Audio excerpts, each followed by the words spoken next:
Okay, here we go. Now we're gonna, right. Now we're recording. Okay, here we go. Let me close the stupid control room. I'll give you the signal too if you hit the your shirt with your microphone. Okay. All right, here we go. John, edit here. Hello and welcome to Techlandia. How are you doing today? I'm John Samuelson in Portland, Oregon. I don't know what I'm doing right now. I am just sitting here waiting to talk to my co-host, and she is the lovely and talented Katie Henry, and I am here in Pittsburgh, Pennsylvania, where it is a balmy 60 degrees, cold and rainy. Ooh, it sounds like a Portland day. You know what it's going to be in. I love Weather Talk too. Weather Talk's always good for my old co-host Kurt Rees. It is going to be 81 here today in Portland, and it's sunny. No way. I hope that sticks around. I'm going to be coming out in a couple weeks, and I'd love to go on a hike when I get out there. That's right. I heard you like to do a little rock climbing when you get out here. Do you want to do some rock climbing? Actually, I would love to do that. As I just started that a couple weeks ago and am fallen in love with it. Rock climbing, hiking. I went on a backpacking adventure for the first time last weekend. I am all about the outdoors and hoping to get out there when I come visit. Actually, I'll be in Salem in October. I'm coming out to Salem.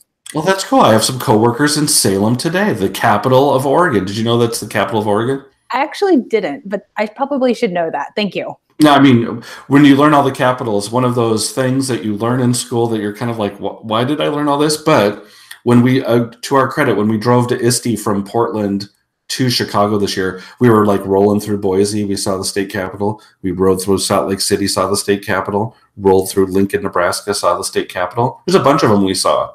So there you go. I think we even rolled through. You kind of can see it in Cheyenne, but not really. So, and we went to Denver. We were in like so many state capitals. You drive through Des Moines too. It's like we hit so many state capitals, and I thought, yeah, what does it matter?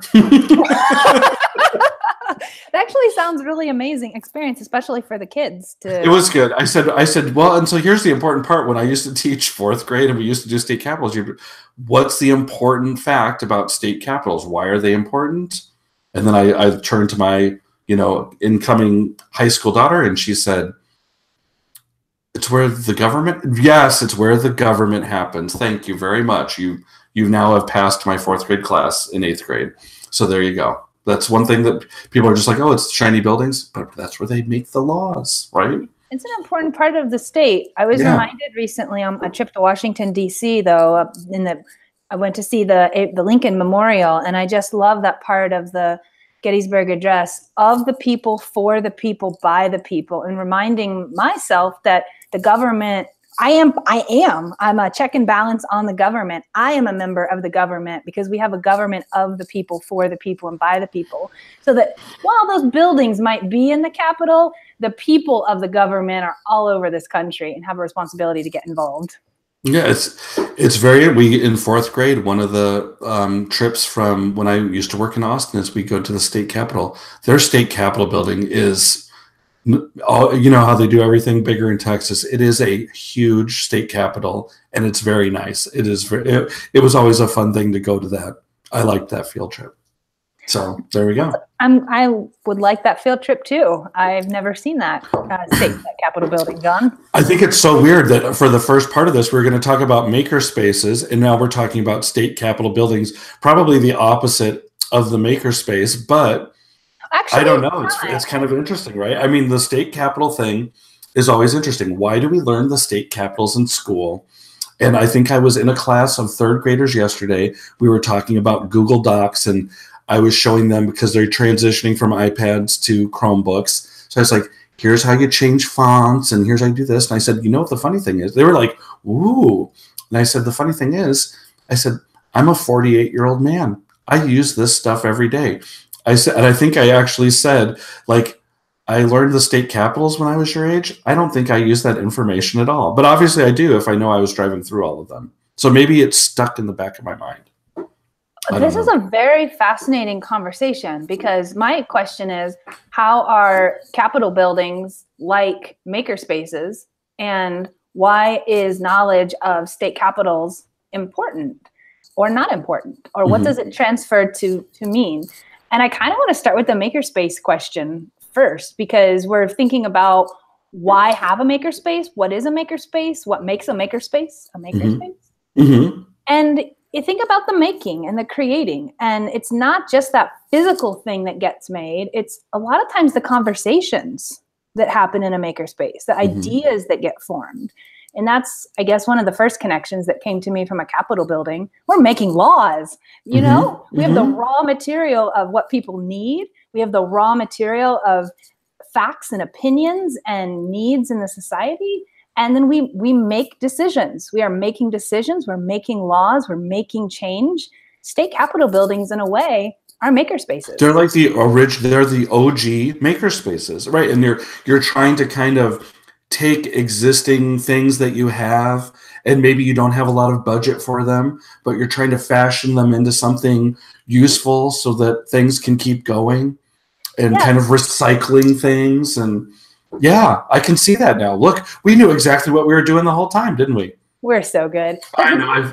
I think it's funny. I think you could tie anything. You're like, yeah, let's take this real quick. You're so good about that stuff. Well, there are many connections. I think makerspaces make space for important connections, cross-disciplinary connections. And if you think of a makerspace as a room in isolation, you probably don't want that. Nobody wants that. Nobody wants another room in isolation. But we do need to make space to make connections. And sometimes when students are in English class and they go to math class and they go to science class, sometimes teachers themselves need a little extra physical space where they can meet, where they can brainstorm ideas, where they have access to other resources that they can use to start making those cross-disciplinary connections. Yeah, makerspaces are not places in isolation. I'm thinking what if you could only have one core element, what defines a makerspace? Because it's not that room, it's something else. Right. I don't know. I think that when I was talking with an administrator last week, and we were trying to think of, that's all there's time with a teacher. Time always gets eaten up, time for an administrator too. And then there's space, like the schools, even though we're building schools, and I have a nice brand new school that my kids go to that we just built we tore down the old one and built a new one. It's just funny how little space there are, there's people's offices and closets and things like that. So how do you get a makerspace in there? We were kind of talking about that. And I said, really, I just need some shelves with some bins somewhere. And then even if we just got a lunch cart, and I don't know, I think the thing for me is just kind of being able to prototype some ideas. I don't know, I always go back to the silly TED Talk where and my kids used to love this, where you give them the 5 pieces or the 10 pieces of pasta, some tape, you give them all the same thing, and then they try and build the highest structure in 15 minutes that will stand up as possible, and they have to work together and things like that. I think that it's kind of just taking an idea and then maybe being able to prototype or actually build it out kind of defines a makerspace a little bit for me. And it doesn't have to be in that space. We used to do that activity in the classroom when I would just bring in all the bins of materials that I would need for that. So yeah, kind of that was the OG Samuelson makerspace back in the day, right? So I don't know. What about you? What do you think? I was very limited in space in my classroom. I didn't have an extra room where we could just hack it and turn it into its own makerspace. I remember I just took a little corner of the classroom and I had some recyclable cardboard material, and students knew that they could go to that corner and use the cardboard and honestly masking tape. It seems so simple and maybe not complex enough, but just with a couple of those resources, it actually became a literacy station. It was a place where students could prototype scenes from the story. They could prototype a sketch or a sculpture of the problem and solution. They were building and constructing their ideas around core concepts in my classroom. And if you think about the tools of your classroom, every teacher has their favorite tools. So probably your children are writing with something, whether you have core Chromebooks or you're just pencil and paper, whatever, you've got a core tool in your classroom that children create with. Part of a makerspace mindset says, I can create with other tools. I can create with cardboard. I can create with found objects. And you make space in your classroom for students to create in these other ways. Now, for me, the value in this wasn't just, oh, look, we made a very simple thing more complex. Like, let me just write that answer down, Katie. Why do I need to turn a 15-minute activity into 2-day activity? Well, that's where you have to be really careful about your goals.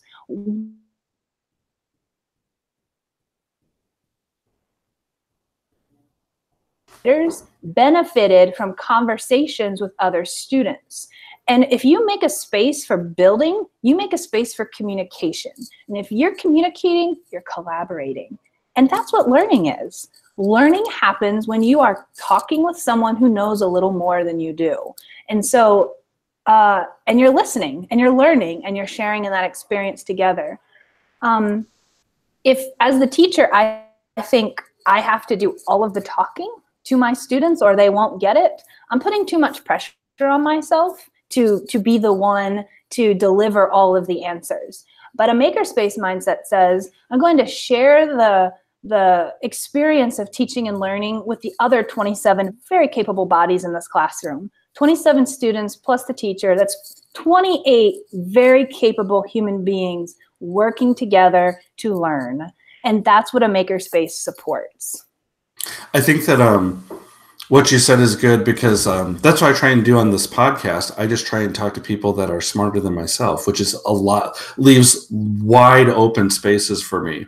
But not to diminish your talents. But yes, that I think that's good. But I think also, right, I think that like it doesn't take much for a makerspace, like bins of scissors, cardboard. You know what surprises me when I talked about it, and maybe not enough people have heard about it, but I still say how old is the Canes Arcade video? You know what? And that video is, I think that video is at least 7 years old, and it just still surprises me how many people don't know about like Canes Arcade, or just that idea that you can bring to the classroom at the beginning of the year. I know some teachers that do kind of a Canes Arcade with miniature golf courses where they do makerspace cardboard miniature golf, and it's great. And then they all go out and play it like it's their team building at the beginning of the year. And then I know some teachers at the end of the year in Beaverton that do the Canes Arcade, get a ton of stuff, bring in younger kids to play their machines and things like that. And I don't know. I mean, I think more people, I thought everybody in education had seen that video, but maybe I'm mistaken. I don't know. So that's something interesting I've noticed as I've traveled around. The folks who know about Canes Arcade and the folks who don't, this is just one person's observation, and that is people on the East and West Coast seem to be more knowledgeable about Canes Arcade. As I travel through the Midwest, and even in some parts of the South, Canes Arcade is not as well known. And to be honest with you, I did not know about Canes Arcade until 2 years ago. I had never heard of Canes Arcade. And so it's interesting when you see how the model of a makerspace sort of spreads. It's definitely more coastal. I know that you see it especially in Iowa. There are some really interesting makerspaces. In Kansas, there are some interesting makerspaces. In Colorado, some interesting makerspaces. Indiana and Ohio, I've been there. I've been to all of these places, and there are really interesting approaches. But on the East and West Coast, I notice more elaborate, complex, multi-day projects happening that feel different than in other parts of the country. And Canes Arcade is an excellent example. John, I hear this voice in my head from other teachers right now who really are not buying into this thing. Why would I take 2 weeks and 2 piles of cardboard and convert my classroom into an arcade of sorts? Students can come play cardboard games. They can charge an admission. They have to collect materials, and it destroys my classroom and my instruction for 2 weeks. Are makerspaces for everyone? And are there different kinds of makerspaces for different kinds of teachers? Right. I think that for Canes Arcade, I think that one That's a definitely, I'm going to destroy my room, more elaborate project that's going to take a while, right? And that's kind of your engineering thing. I think that when you do something like that, you're completely you're completely just you're changing your plan. Like for 2 weeks, if students have extra time, if they finish their work, they can go and work on that somewhere. I think that that's totally what those are. But I think there's got to be other smaller projects that are out there. I mean, I always think back to, I mean, so if people don't know Kane's Arcade, I mean, I'll go back. My favorite Makerspace author is Colleen Graves. And I know that now, I think Colleen Graves is working, and her brother Aaron too, right? I think it's her brother Aaron. And I think that Colleen is working for the Makey Makey company now. But I think I just picture, like, I kind of knew her from Texas, but not really. I saw her at ISTE and I talked to her a little bit in San Antonio a couple years back. And I just picture her sitting there going, yes, maybe I need some. I think she's such a genius with that stuff that she can kind of get some smaller activities. Like if you got her big book of Makerspaces, she probably has some smaller scale activities that build on that. And I think if her full-time job now, which is sad that she had to leave the library where she was working, but that's what happens sometimes. And I think that what happens is, like, she is sitting there just going, what can I do today? Like, she's like that little evil genius person, and she'll go, okay, here, I'm going to make this. And she'll just work on it like all day long. I mean, like, what a great job, right, Katie? If we could, I feel like that sometimes, like if I could just sit there and work on Scratch and Scratch Junior projects all day long and just kind of try different things, or work with my Hummingbird and try and do different things with the microbit, I think I would be awesome. I wish I could leave myself a little bit more time to do those things. But I think there are small things. Like, I think when there's just, you just start small and you don't build right away into the big, I saw Kane's Arcade, I'm going to go for it kind of mode. There are teachers that are like that, and I think I'm probably one of them. But I think a rational teacher that isn't crazy would probably just start smaller and be like, okay, what can I do with this little, how can I make this? I've been making them do like just book summaries. How can I make them fashion a little creative something out of cardboard that kind of shows that they understand what this book is about? Don't you think, do you know of any that are like, do you know of like the smaller scale activities that kind of build on that? Where do you go? Besides yourself, because I know that you I have a lot of ideas myself. Right. I do get the benefit of traveling to lots of different classrooms, and there's a great teacher in Eastern Pennsylvania. Her name is Amanda Jean. You can follow her on Twitter, Amanda Jean 2. She is a teacher in Downingtown Area School District. And she is killer at coming up with ideas that integrate with her math curriculum and use Maker tools. I really like her approach to staying focused on instructional goals and using Maker tools and a Maker mindset to support the classroom learning. And she does a really great activity with servo motors and protractors. And so she just integrates it right into her geometry unit. And and honestly, to your point of starting small, I think the best thing a teacher who's interested in a makerspace could do to get started is evaluate why they're asking this question. What is it about a makerspace that's interesting to you? Is it the freedom, the exploration?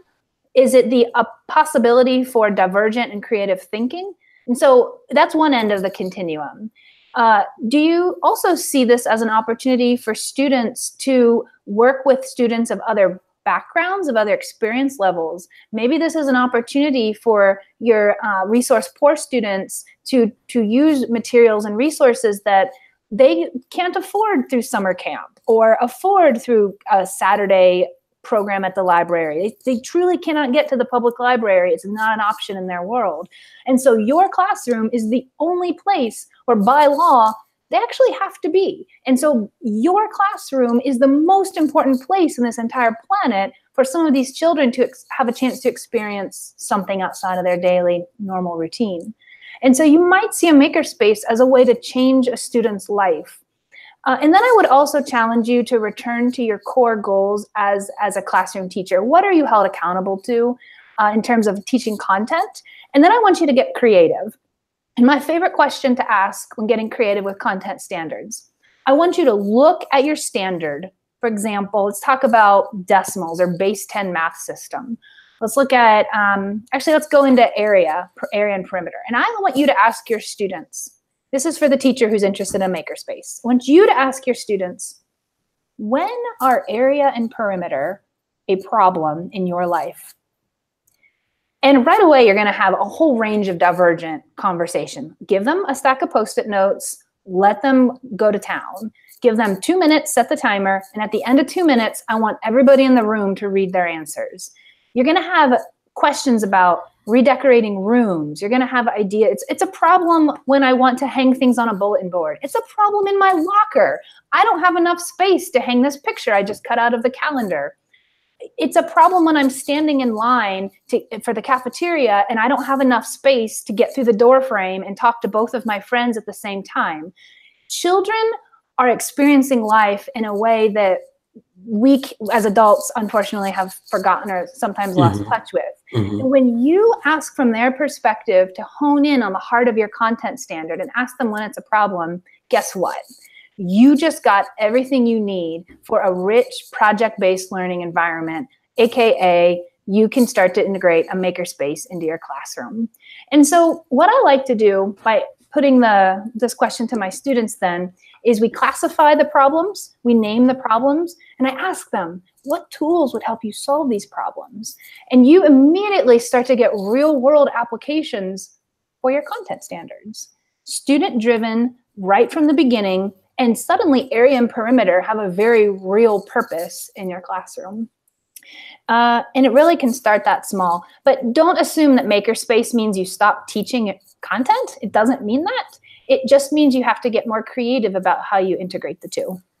Right. I think that's great. I think that's a great point. I think it is easy. Like the older I get, the more grumpy I get. And then the more fragile I get too. Like I could probably fall down and dislocate my elbow right here. But I think that, right, I can see myself kind of slipping away. Like I try to get, and it's hard when you don't get into classrooms all the time, when you're not teaching all the time. Like I'm not. My problem is I'll go to Starbucks and the line is too long, and then I have to wait for my coffee while everybody else is out teaching. But I think that is a real thing. Whenever I was teaching, I always really tried to incorporate like music or things that were going on in like the fourth grade world. The fourth grade world is a great world. I love that world.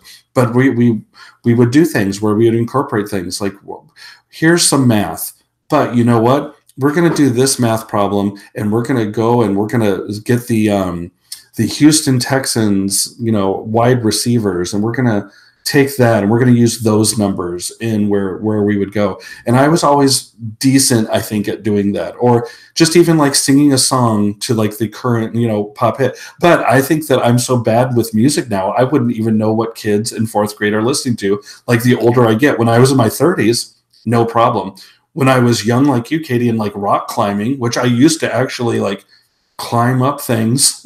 Now I couldn't. That'd be like if I lost a bet, I would have to climb something. But it does seem like that is one of the things that you need to do, is just take it back. That's such a good question. What is the problem? What is the problem with area and perimeter? What would you like to do with that in your life as a third or fourth grade student? What would you like to do? That's such a good way to do it, I think. Mm-hmm. Yes. Yeah. And it really helps. I sometimes as teachers, I used to feel like, how am I going to get my students interested in this thing? Mm-hmm. And I would go through all these like hoops to bring in cupcakes and waffles. And I was going to teach through food and through, like, all these games, and all of those things actually can be useful teaching tools. But oftentimes, if you look at your students as bringing something to the table that's of value, you take that pressure off yourself. You open up, you share that planning with the students, and you give the question to them just straight up. Let's talk about area and perimeter. When does this cause you a problem? Mm-hmm. Same thing is true for algebra, by the way.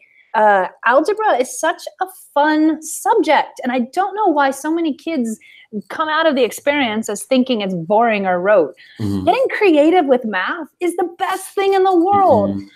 Creativity and math go together so nicely. And any child that wants to make an animation, which is many children, right?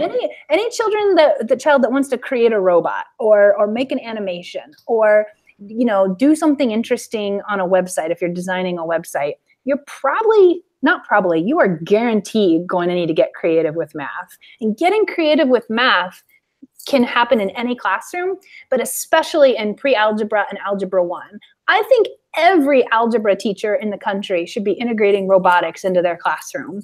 Using a sensor when you're teaching a slope-intercept is the most concrete way to show students why scaling information matters. Y equals mx plus b helps me to create an animation. Y equals mx plus b helps me to create a game. Y equals mx plus b helps me to build a robot.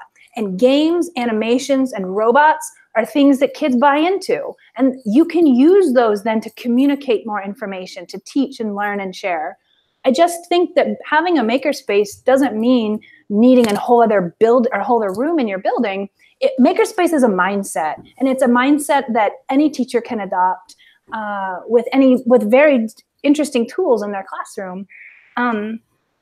And yet, John, I think part of the challenge here is really time. It is. It's always time, isn't it? When in the world am I going to learn how to integrate robotics into my algebra class? I have 150 students and 7 preps a day.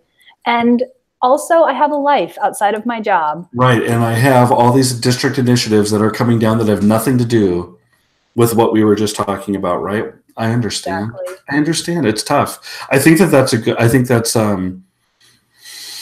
I think you're right, though. It can be a challenge, but if you're up for the challenge, like I mean, if you sit there, and I think that you're right because I was a math teacher. I would do math and science for my 4th grade, and then we'd switch and we'd get more students that way. So I'd have a set of students for a half day, then they'd switch across the hall where they would get their language arts and social studies. And so I think that math does open itself up for, there's so many different ways to get answers, and you want kids to explain the different ways to get answers. And so there is a lot of room for creativity in math. And I think that when it boils down to the end of it, I think if I'm doing makerspace or trying to do some makerspace activities and just bringing kind of a mobile makerspace into my classroom and doing small things, I think the thing is, when it's said and done, jobs, and then not that we're trying to always prepare students for jobs, but I think there's a lot of, I want creativity. I want my students to have different solutions and be able to test them out and be creative. That's what people in the job force right now, they're looking for. They're looking for more creativity. They're not looking for, are we going to check all these boxes off a checklist? How can I take that checklist, think about it differently, and maybe, do those different things that are with it. But right, I agree with you. Yeah, math has tons of potential. So maybe you just pick that one subject and think, okay, here, I'm going to start. But that's what I always, right? That's always kind of the same thing. Like back in the day, like Hannah Montana was the thing. We didn't know what Miley Cyrus was going to become, but right back then it was just Hannah Montana, right? And so we'd sit there or when it was High School Musical. That's how long I've been teaching, but High School Musical. Or I can think of the time when Justin Bieber was huge back in the day. And then I remember we had our school carnival, and me and one of the teachers that I worked with, he was a good guitar player, and we got up and we did Baby. Do you remember the Justin Bieber song Baby? I actually have video on my YouTube, I think, of Blake Pankenine, my old 4th grade counterpart, and me singing vocals at the school carnival to Baby, which I had to learn, which is a great song, by the way. It's a great song. I think on all of our shows, we should close with a mini karaoke, and we'll leave that for next time. Yes, we'll leave that for next time. Katie, thanks so much for being here and having a discussion. I always like to talk to you. You're such a fun person to talk to. You have such a good perspective on things, and I mean, I hope we can keep podcasting and doing all this stuff. I think in one of these episodes, we should talk about mini activities a mobile makerspace cart could bring to the everyday teacher. What would a 20-minute mini makerspace activity look like in the everyday classroom? And what kind of goals could be achieved through an experience like that? I know. I think that would be great. You know what we should do too is we were talking about your friend. I'll have to follow your friend Amanda Jean on the Twitters. Maybe at some point we get Amanda Jean up on here and we have her talk about stuff too. I know that would be cool. Great idea. I know the interviews are always, they're tired, but sometimes it's good to bring in a third person. Then we would double team her. That'd be us double teaming her with tough questions. We will. She's tough answers. Yeah, I know. She sounds like maybe we can get Colleen Graves on here. Colleen probably has time now. You just get her to stop doing a project real quick and come on the show. She would love that. She's great. She's so much fun. I think that was the only selfie I took with somebody at ISTE. Like everybody always takes like a million selfies. The one picture I took of myself I was like, Colleen, can I take a picture with you? I love the work she does. So awesome. Anyway, all right. Well, I will see you next time. Fantastic. All right. Next time. Thanks. And we will catch you on the flip side. Look at that. We kept it perfect.